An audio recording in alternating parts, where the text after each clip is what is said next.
ॐ नमो भगवते वासुदेवाय।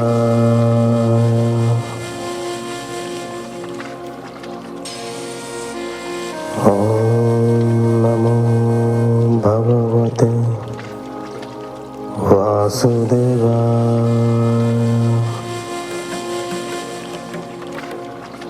ॐ नमो भगवते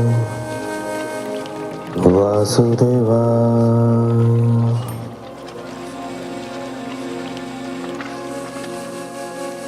आप सुन रहे हैं हिंदू रिचुअल्स, हिंदू रीति रिवाज द्वारा प्रसारित श्रीमद् भागवत महापुराण।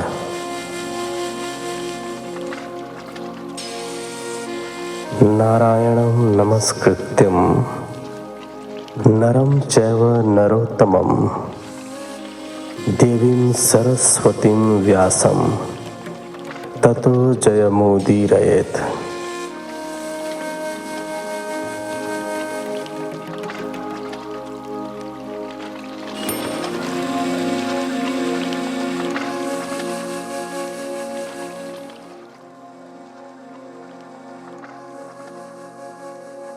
दशम स्कंध के इस एपिसोड में आप सुनेंगे 17वें अध्याय से लेकर 20वें अध्याय तक।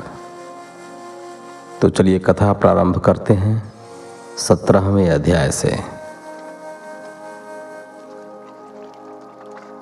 17वां अध्याय कालिया नाग के कालिया देह में आने की कथा और श्री कृष्ण का ब्रजवासियों को दावानल से बचाना।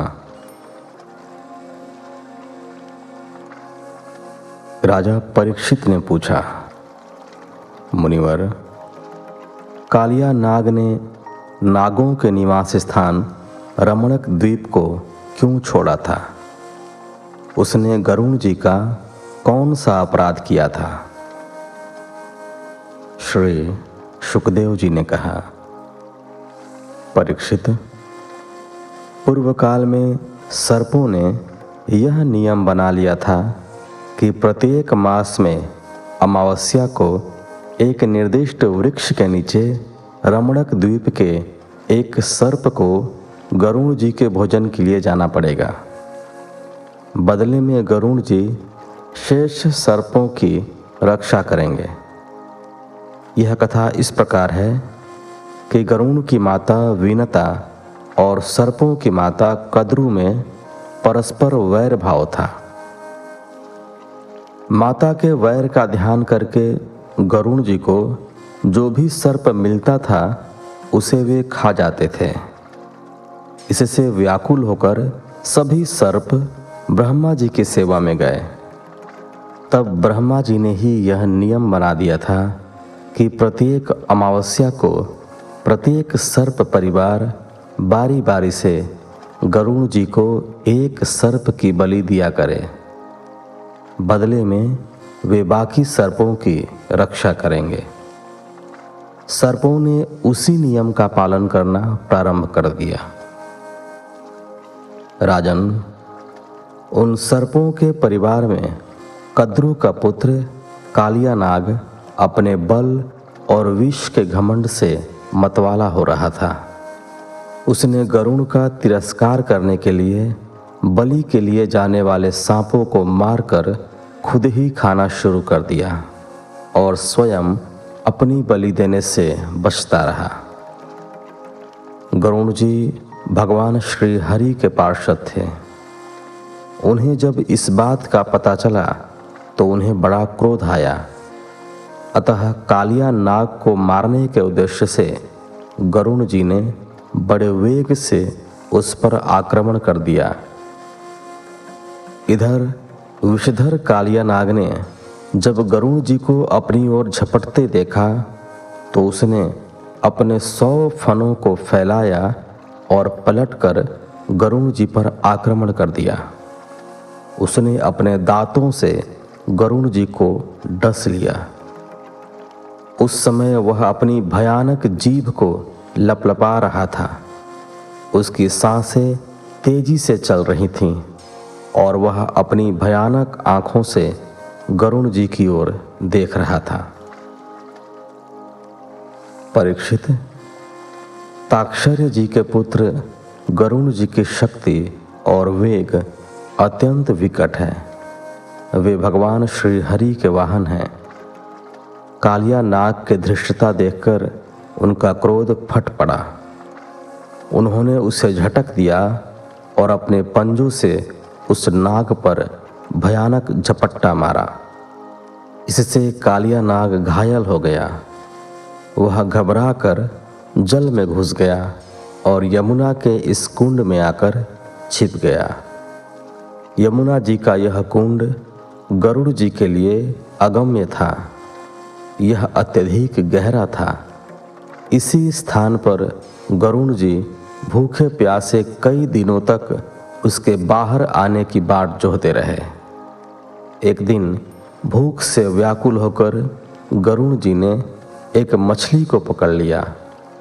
तभी वहां पहुंचे तपस्वी सौभरी मुनि ने गरुड़ जी को रोकना चाहा।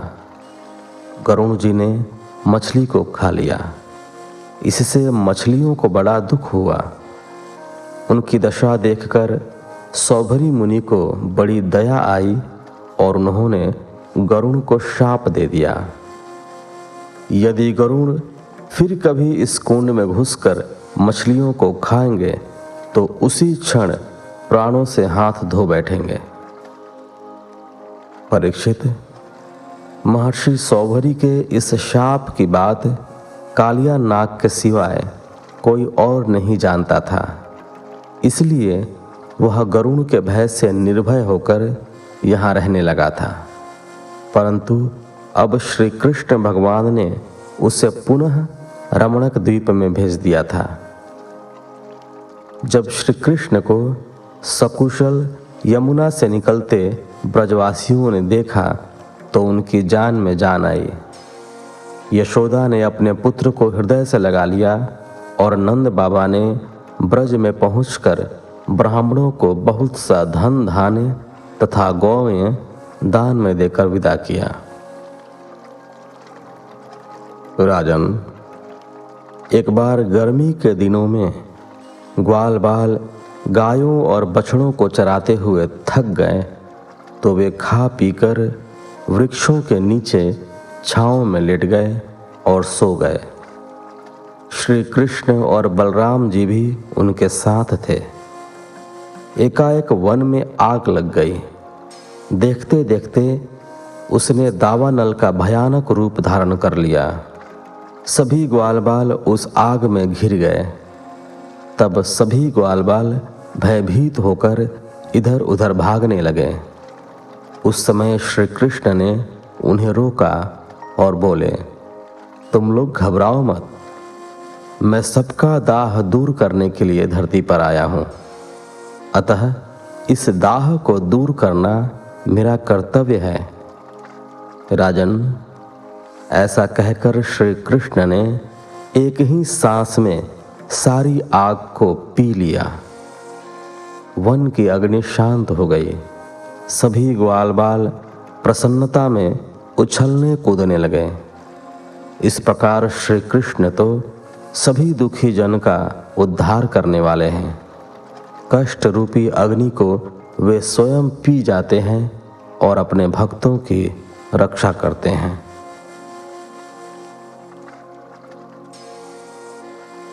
18वां अध्याय। प्रलंबासुर का उद्धार।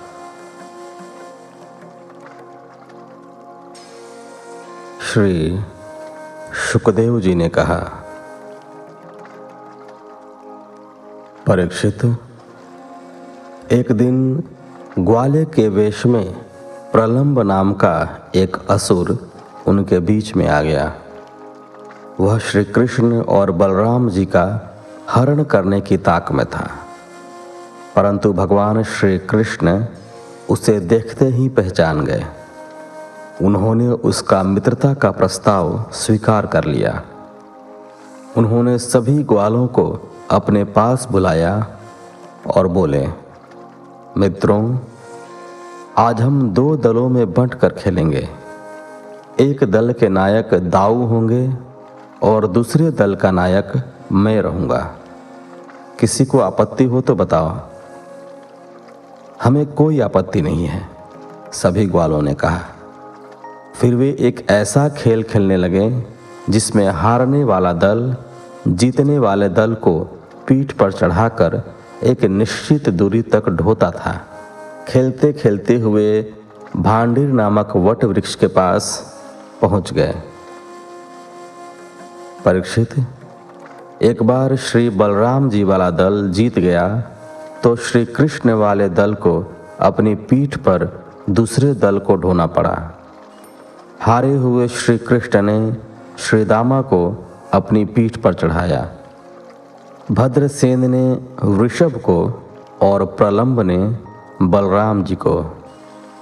प्रलंब ने सोचा कि श्री कृष्ण तो बड़े शक्तिशाली हैं, मैं उन्हें नहीं हरा पाऊंगा। इसीलिए वह श्री कृष्ण के पक्ष में हो गया था। अब वह बलराम जी को अपनी पीठ पर चढ़ाकर तेजी से भागा जा रहा था। जो स्थान उन्हें पीठ से उतारने के लिए निश्चित था, वह उससे भी आगे निकल गया। बलराम जी का बोझ इतना भारी था कि वह अधिक दूर तक नहीं जा सका। तब वह अपने वास्तविक रूप में आ गया। वह दैत्य तेज गति से बलराम को लेकर आकाश में उड़ चला। बलराम जी तत्काल उसके मंशा समझ गए। उन्होंने हाथ उठाकर अपना एक शक्तिशाली घूंसा उस दैत्य के सिर पर मार दिया। घूंसा लगते ही प्रलंबासुर का सिर टुकड़े टुकड़े होकर बिखर गया। वह अपने मुख से खून उगलने लगा। उसकी चेतना जाती रही और वह प्राणहीन होकर भारी आवाज के साथ पृथ्वी पर धड़ाम से गिरा। प्रलंबासुर को मरा हुआ देखकर सभी ग्वालबाल बलराम जी की वाह वाह करने लगे। उस राक्षस की मृत्यु से देवताओं को भी बड़ा सुख मिला। वे बलराम जी पर पुष्प वर्षा करने लगे। 19वां अध्याय। सरकंडों की अग्नि से गौओं और ग्वाल बालों की रक्षा।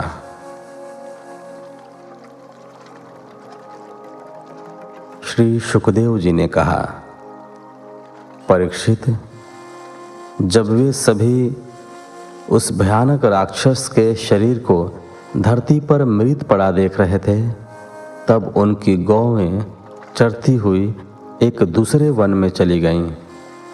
वह वन भीषण गर्मी के कारण सूख गया था। पानी की तलाश में वे आगे बढ़ती रहीं। चलते चलते वे सरकंडों के एक वन में पहुंच गईं। इधर जब ग्वालों ने गौओं को नहीं देखा तो वे भी उन्हें खोजने उनके खुरों के चिन्हों को देखते हुए उनकी ओर बढ़ने लगे। आगे जाकर उन्होंने देखा कि उनकी गौएं सरकंडों के वन में घुसी हुई रास्ता तलाश करने के लिए डकरा रही हैं। वे उन्हें हाँक कर वापस लाने की चेष्टा करने लगे। उस समय वे पूरी तरह से थक गए थे और उन्हें भूख प्यास भी बहुत जोरों से लगी हुई थी। उनकी व्याकुलता बढ़ती जा रही थी। उनकी ऐसी दशा देखकर श्री कृष्ण गौओं का नाम ले लेकर उन्हें पुकारने लगे।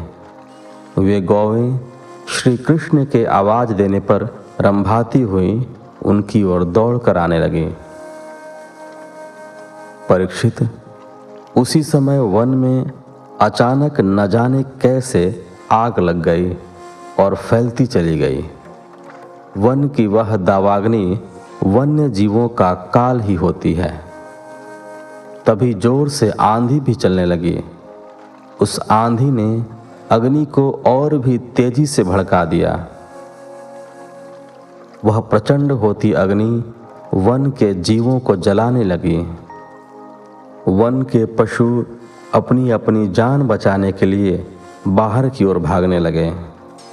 उनमें ग्वाल बालों की गौवें भी थीं। जब ग्वालों और गौओं ने देखा कि वन की इस भयानक आग से बचना मुश्किल है और यह तेज गति से उनकी ओर चली आ रही है, तो वे भयभीत हो उठे। जैसे मृत्यु के निकट आने पर जीव परमात्मा की शरण में जाता है, वैसे ही वे सभी ग्वाल बाल भगवान श्री कृष्ण और बलराम जी की शरण में जा पहुँचे और बोले, प्रिय कान्हा, प्रिय दाऊ, हम तुम्हारी शरण में हैं। यह दावानल हमें जला रहा है, तुम हमें इससे बचाओ। हे कृष्ण, हे दाऊ, आप ही हमारे रक्षक हैं, आप ही हमारे भाई बंधु हैं, आप हमें बचाओ। हमें केवल आपके ऊपर ही भरोसा है, आप ही हमें इस विपत्ति से बचा सकते हैं। परीक्षित अपने सखा ग्वाल बालों की पुकार सुनकर भगवान श्री कृष्ण ने कहा, मित्रों, डरो मत, तुम लोग अपनी आंखें बंद कर लो। उनकी बात मानकर सभी ने अपनी आंखें बंद कर ली। तब भगवान श्री कृष्ण ने उस भयंकर अग्नि को चरणामृत की भांति पी लिया और इस प्रकार उन ग्वाल बालों और गायों तथा उनके बछड़ों को बचा लिया। जब उन्होंने अपनी आंखें खोली तो उन्होंने अपने आप को भांडिर वट के पास खड़े पाया। ग्वाल बाल आग से बच निकलने के कारण अत्यंत विस्मित हुए। उन्होंने तब अनुभव किया कि श्याम सुंदर के वेश में निश्चित रूप में किसी देवता ने ब्रज में जन्म लिया है। उनके प्रति मन में पवित्र भक्तिभाव उत्पन्न हो गया। परीक्षित, सायंकाल होने पर बलराम जी के साथ भगवान श्री कृष्ण ने गौवें लौटाई और वंशी बजाते हुए उनके पीछे पीछे ब्रज की यात्रा की। मार्ग में वे सभी ग्वाल बाल उनकी स्तुति करते हुए चलते रहे। उधर ब्रज में गोपिकाएं श्री कृष्ण की मनोहारी छवि को देखने के लिए व्याकुल हो रही थीं। उनके आने पर ही उनके मन को चैन मिला।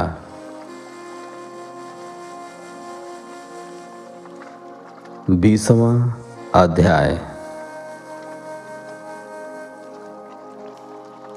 ब्रज में वर्षा और शरद ऋतु का वर्णन।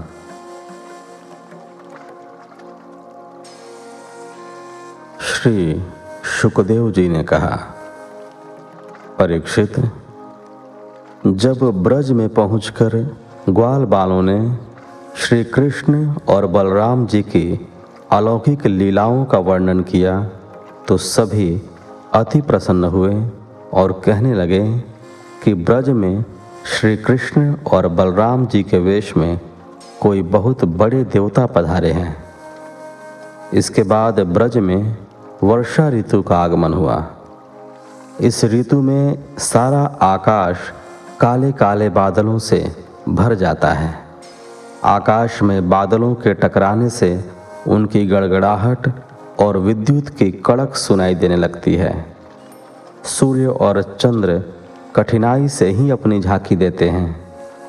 नीले और घने बादलों के घिर आने से बिजली बार बार कौंधती है। घनघोर बादल गर्ज के साथ प्राणियों के कल्याण के लिए जल बरसाते हैं। जेठ आषाढ़ की गर्मी से सूखी धरती को जैसे जल के रूप में जीवनी शक्ति प्राप्त होती है, उसकी प्यास बुझती है। धरती से मिट्टी की भीनी भीनी सुगंध उठने लगती है और जल से सींचकर वह धरती फिर से हरी भरी हो जाती है। वर्षा के सायंकालीन बादलों से जब घना अंधेरा छा जाता है, तब ग्रह, नक्षत्र और तारे दिखाई देने बंद हो जाते हैं, परंतु जुगनू चमकने लगते हैं। जैसे कलयुग में पाप की प्रबलता हो जाने पर पाखंडी लोगों की भरमार हो जाती है और वैदिक सदाचार से युक्त लोगों का ह्रास होने लगता है। धरती में छिपे मेढकों की टर टर सर्वत्र सुनाई देने लगती है। भीगी भीगी फुहारों से मन चंचल हो उठता है। छोटी छोटी नदियां उमड़ घुमड़ कर तेजी से बहने लगती हैं, जैसे कोई विलासी पुरुष अपनी धन संपत्ति को खुले हाथों बहाने लगता है। शीतल हवाएं शरीर में झुरझुरी उत्पन्न करने लगती हैं। तरह तरह के जीव धरती पर रेंगते दिखाई देने लगते हैं। कहीं केंचुए तो कहीं लाल रंग की बीर बहोटियाँ, कहीं सफ़ेद कुकुरमुत्तों के छत्ते तो कहीं हरी हरी कोमल घास, वृक्षों पर झूमते हुए हरे हरे पत्ते और उनके तनों से बहती पानी की धारें तथा टप टप करती बूंदें। सारे खेतों में लहलहाते अन्न के पौधे और प्रसन्न होते हुए किसान दिखाई देने लगते हैं। नम बरसाती जल से सभी जलचर और थलचर प्राणियों का सौंदर्य धुला धुला सा और ताज़ा अनुभव होने लगता है। वर्षा ऋतु में हवा के झोंकों से नदियों और सागर की लहरें चंचल हो उठती हैं। जैसे वासना युक्त योगी का हृदय विषयों के संपर्क से कामनाओं से भर जाता है। मूसलाधार वर्षा की चोट से पर्वतों की कोई क्षति नहीं होती, जैसे भगवान में चित्त लगाने वाले निर्धन भक्त को दुखों के प्रहार की चोट नहीं सताती। परीक्षित, यद्यपि वर्षा ऋतु के बादल अत्यंत लोकोपकारी हैं, फिर भी बिजलियां उनमें स्थिर नहीं रहती। जैसे चपल अनुराग अपने हृदय में रखने वाली कामिनी गुणी पुरुष के पास भी स्थिर भाव से नहीं रह पाती। मेघों से भरे आकाश में इंद्रधनुष की शोभा अत्यधिक निराली छटा बिखेरती है। बादलों के शुभागमन से मोरों का रोम रोम खिल उठता है और वे पीहू पीहू करके नाचने लगते हैं, जैसे अपनी प्रिय पत्नियों को अभिसार के लिए अपने पास बुला रहे हों। तालाबों के तट कांटे, कीचड़ और जल के बहाव के कारण प्रायः अशांत ही रहते हैं, परंतु सारस और बगुले एक क्षण के लिए भी उन्हें नहीं छोड़ते। परीक्षित, वर्षा ऋतु में इंद्र की प्रेरणा से मूसलाधार वर्षा होती है। इससे नदियों में बांध और खेतों की मेढ़ें टूट जाती हैं। जैसे कलयुग में पाखंडियों के मिथ्या मतवादों से वैदिक मार्ग की मर्यादा ढीली पड़ जाती है। वायु की प्रेरणा से घने बादल प्राणियों के कल्याण के लिए अमृतमय जल की वर्षा करने लगते हैं। जैसे ब्राह्मणों की प्रेरणा से धनी लोग समय समय पर दान देकर लोगों की अभिलाषाएं पूर्ण करते हैं। राजन, वर्षा ऋतु में वृंदावन की शोभा खजूर और जामुनों से लदे वृक्षों से दुगनी हो जाती थी। वन में विहार करने के लिए राम और श्याम अपने सखाओं के साथ गाय बछड़ों के झुंड के साथ निकल पड़ते और तरह तरह की लीलाएं करके मनोरंजन करते। वर्षा से बचने के लिए कभी घने वृक्षों की छांव में खड़े हो जाते, कभी पर्वतों की कंदराओं में जा घुसते और घर से लाया हुआ दही भात, दाल शाक और माखन खाते। कभी कंदमूल तो कभी पके फल तोड़ तोड़ कर खाते। शीतल जल के झरनों से पानी पीते। इस प्रकार राम और श्याम बड़े आनंद से ब्रज में निवास कर रहे थे। कुछ समय बाद वर्षा ऋतु बीत गई तो शरद ऋतु आ गई। आकाश बादलों से रहित हो गया। दूर दूर तक फैला नीला आसमान दिखाई देने लगा। जल निर्मल हो गया। वृक्षों पर हरियाली और रंग बिरंगे सुगंधित फूल खिल उठे। शीतल मंद पवन बहने लगी। जलाशयों में कमल के फूल भर गए। मार्ग स्वच्छ हो गए और प्रकृति में नया निखार आ गया। संपूर्ण वातावरण ऐसा शांत और स्वच्छ दिखाई देने लगा जैसे लोक परलोक, स्त्री पुरुष और धन संबंधी चिंताओं से मुक्त होकर संसार बंधन से छूटे हुए सन्यासी परम शांत और शोभायमान हो जाते हैं। शरद ऋतु में समुद्र का जल और झरनों का बहता पानी स्थिर, मंद और शांत हो जाता है, जैसे मन के निसंकल्प हो जाने पर आत्म साक्षात्कार करने वाले पुरुष कर्मकांडों का झमेला छोड़कर शांत और गंभीर हो जाता है। इस ऋतु में दोपहर की धूप बहुत तेज और कष्ट देने वाली होती है, परंतु रात्रि में चंद्रमा लोगों का संताप हरने वाला होता है। जैसे भगवान के प्रति गोपियों के विरह को श्री कृष्ण अपनी मधुर मुस्कान से नष्ट कर देते हैं। शरद ऋतु में रात्रि के समय मेघों से रहित निर्मल आकाश झिलमिल करते तारों से भर जाता है। परीक्षित, उन तारों के मध्य चंद्रमा इस प्रकार से सुशोभित होता है जैसे पृथ्वी पर यदुवंशियों के मध्य श्री कृष्ण सुशोभित होते हैं। वृक्षों पर लदे पुष्पों के मध्य से शीतल मंद सुगंधित पवन के स्पर्श से हृदय की जलन शांत हो जाती है, परंतु गोपियों का विरह बढ़ जाता है, क्योंकि श्याम सुंदर ने अपनी मोहिनी सूरत से उनका हृदय चुरा लिया है।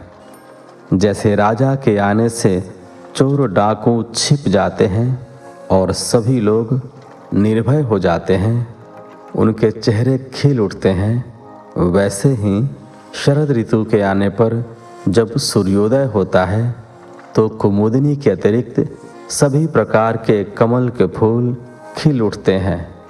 खेतों का अन्न पकने लगता है और सारा ब्रज राम और श्याम की उपस्थिति में शोभित हो जाता है। परीक्षित, शरद ऋतु के कारण वन की शोभा दुगनी हो गई थी। जल निर्मल था और जलाशय कमलों से भर गए थे। शीतल, मंद और सुगंधित पवन बहने लगी थी। ऐसे में श्री कृष्ण का मन घर में भला कैसे लगता। इस प्रकार 20वें अध्याय के साथ इस एपिसोड को यहीं विराम देते हैं। मिलते हैं आपसे अगले एपिसोड में। तब तक के लिए धन्यवाद। जय श्री हरि।